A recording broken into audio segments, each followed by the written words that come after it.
exciting I have every one of his albums, actual albums, the Academy Award-winning composer, and when Paul Williams won the Oscar for Evergreen, I believe the famous line was, you came on stage and said, I want to thank all the little people. Wait a minute, I am the little people. Here is Paul Williams. We should tell you, people have been watching from the very beginning.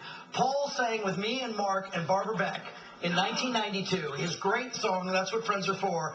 It's on these tapes. Way. If you at home happen to have a Sony Hi-8 that works, we have the tape, but we don't have the machine, Paul. We're going to start some and sell them out of the trunk of our car later. Here's the tape, and there it is. And here's the thing. There was a time, you're on the Tonight Show 40 times. 48 times.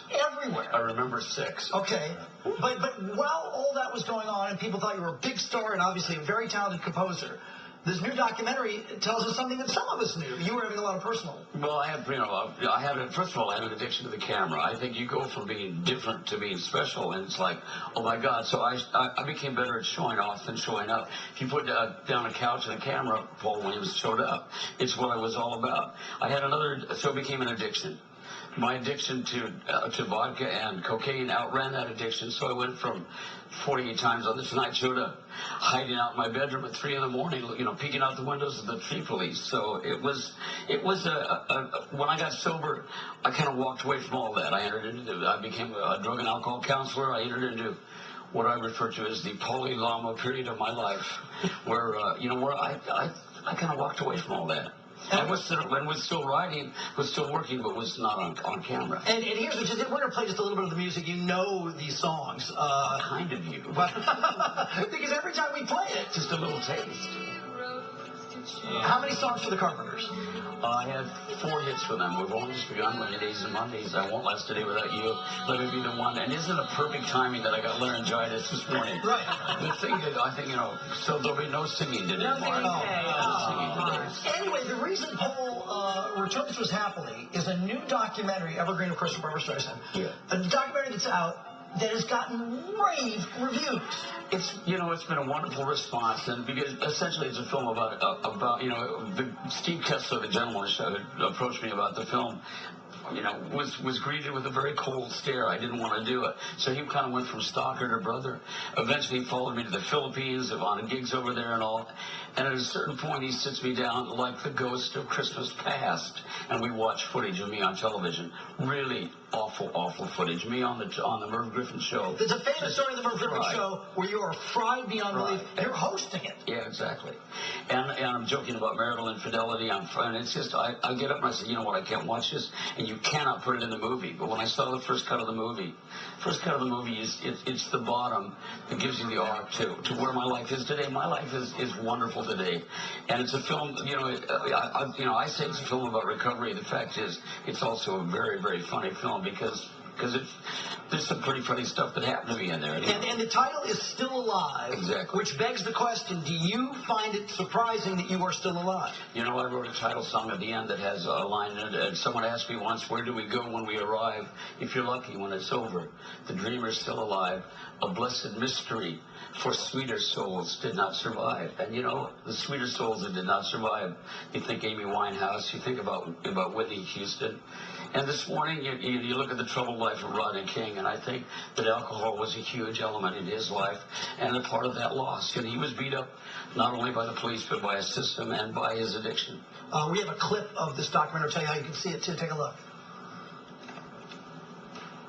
Some people probably don't even remember him now, but in the 70s, he was one of the biggest songwriters there was. He wrote hits for the Carpenters, Three Dog Night, Helen Reddy, David Bowie, lots of people. But he was more than just a songwriter. He was also this huge celebrity. Every year he was up for an Oscar or a Grammy or Emmy or something, and he was always guest hosting or guest starring somewhere. Mr. Paul Williams! When I was a kid, I really wanted to be Paul Williams. All right, that's the voice of the band who made the movie. Yeah. When you looked at all this stuff and he showed you those tapes... I'd love you to see me in my Haley Mills lookalike period. Was some of it like you literally didn't even remember? No, there's a lot of it I didn't remember. I joke, I did 48 Tonight shows. I remember 6. I see a footage of me with Anthony Quinn. I'm going, I didn't know I knew Anthony Quinn. I would have been dropping his name for years if I did that. But yeah, there was stuff there that was hard for me to watch. There's also, my daughter, my kids looked at the film. My daughter is a social worker in Denver. Had just got her master's. She looked at it and I was like, oh my God, what is she going to think? She walked up to Steve Kessler. And she said, thank you for a wonderful gift. This is an amazing, this is my dad's life. This is fabulous. And, and it also ends on a really high note with my presidency at ASCAP. There are 2 things I'm really passionate about. I'm passionate about recovery.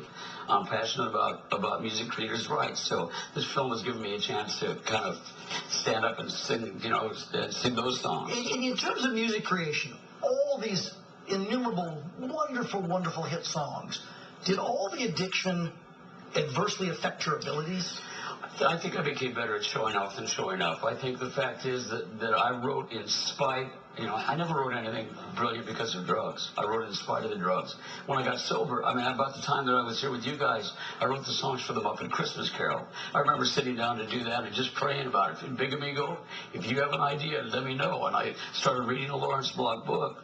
And about 2 pages in, I put it down and started writing a song about Scrooge that poured out of me. I trusted my instincts. I think that our unconscious is powerful. And the life that I've found, I'm 22 years, March 15th, 1990, it's 22 years and change. Been the most amazing life. And, 2 years ago I wrote the song, story, and the teleplay for a Muppet special called Letters to Santa. I was nominated for an Emmy for it. I didn't win. The Emmys were fixed that year, so.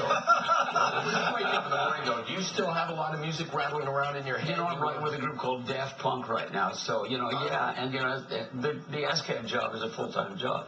It's a lot of travel. I just did 3 weeks in New York, 36 hours in Dublin, starring Paul Williams. Paul Williams. Here's the name of the movie. Paul Williams, Still Alive. It hit select theaters in Los Angeles